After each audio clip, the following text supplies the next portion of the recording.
दोस्तों, कभी आपने सोचकर देखा है कि इंसानों के द्वारा बनाई गई सबसे महंगी चीज़ क्या है?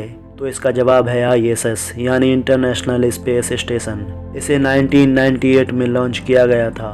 ये space station American space agency NASA की अगुवाई में तैयार किया गया था। अलग अलग देशों के वैज्ञानिक यहाँ काम करते हैं और स्पेस साइंस के फील्ड में तरह तरह की रिसर्च करते रहते हैं।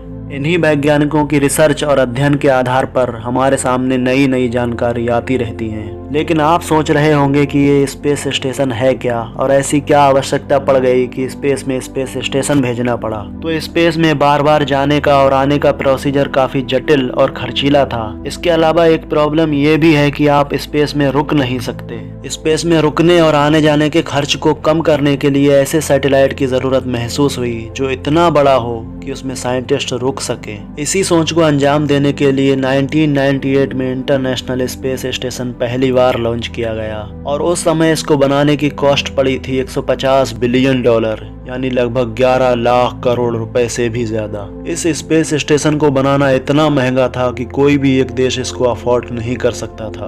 अमेरिका, रसिया, यूरोप, कनाडा, जापान और कई अलग अलग देश साथ में आए इस पर काम करने के लिए। और बात यहीं खत्म नहीं होती, बल्कि हर साल इसको मेंटेन करने की कॉस्ट 3 से 4 बिलियन डॉलर आती है। ये स्पेस स्टेशन पृथ्वी से 250 मील यानी लगभग 400 किलोमीटर की ऊंचाई पर है और धरती के चारों ओर चक्कर लगाता है। ये space station 28,000 kilometre per hour की स्पीड से चलता है और 90 मिनट में पृथ्वी का एक चक्कर लगा लेता है। इस हिसाब से स्पेस स्टेशन में रहने वाले लोग एक दिन में 16 बार सनराइज और सनसेट देख सकते हैं। 2 नवंबर सन 2000 से इस स्पेस स्टेशन में लगातार लोग रह रहे हैं। अभी तक सैकड़ों लोग स्पेस स्टेशन में अलग अलग समय में रह चुके हैं। कुछ महीनों के बाद ये साइंटिस्ट पृथ्वी पर वापस आ जाते हैं क्योंकि कुछ समय के बाद इन्हें कई तरह की प्रॉब्लम होने लगती हैं। इन वैज्ञानिकों के लिए खाने पीने की चीजें और जरूरत की अन्य चीजें समय समय पर भेजी जाती हैं। ये सब चीजें अंतरिक्ष वैज्ञानिकों के लिए खास रॉकेट से भेजी जाती हैं।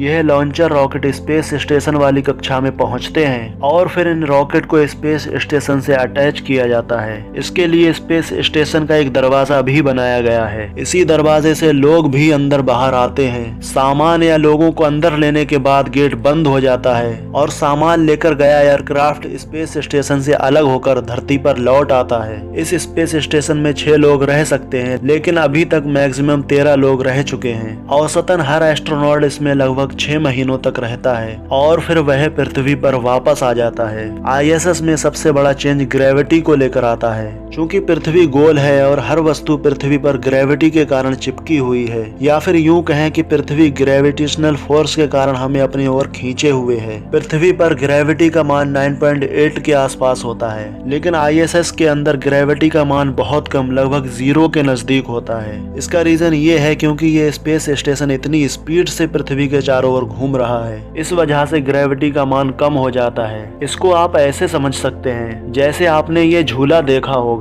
अगर आप इसमें बैठे होंगे तो ये जब अपने टॉप पोजीशन से नीचे की ओर आता है तो हम अपने आप को फ्री महसूस करते हैं और पेट में गुदगुदी भी होती है। इसका रीजन यही है कि हम फ्री स्टेज में आ जाते हैं और ग्रेविटी का मान कम हो जाता है। और यही प्रोसीजर इस रोलर कोस्टर के साथ भी होता है। तो इंटरनेशनल स्पेस स्टेशन तो 28,000 किलोमीटर पर आवर की स्पीड से फ्री स्टेज में घूम रहा है। ग्रेविटी 0 होने के कारण एस्ट्रोनॉट को बहुत प्रॉब्लम्स आती हैं, जैसे सोने में, बैठने में तथा खड़े होने में। क्योंकि ग्रेविटी 0 होने के कारण एक जगह खड़ा होना या बैठना बहुत मुश्किल होता है। अगर एस्ट्रोनॉट को सोना होता है तो वे अपने आप को स्लीपिंग बैग में बांध लेते हैं, तब कहीं जाके सोने को मिलता है। वैसे ग्रेविटी कम होने के कारण यहाँ खड़े खड़े भी सोया जा सकता है। चूंकि ये space station 28,000 kilometre per hour की स्पीड से घूम रहा है, तो इसको चलाने के लिए हर समय एनर्जी की जरूरत होती है। तो एनर्जी को प्राप्त करने के लिए इसमें बड़े बड़े सोलर प्लेट लगाए गए हैं, जो कि आप देख सकते हैं। ये सोलर प्लेट लगातार सूर्य से एनर्जी प्राप्त करते रहते हैं और स्पेस स्टेशन घूमता रहता है। इस स्पेस स्टेशन का एरिया एक फुटबॉल फील्ड जितना बड़ा है। इसी रीजन से इसको मेंटेन करने की कॉस्ट 3 से 4 बिलियन डॉलर आती है। तो उम्मीद करता हूँ वीडियो इन्फॉर्मेटिव लगा होगा। वीडियो पूरा देखने के लिए थैंक यू।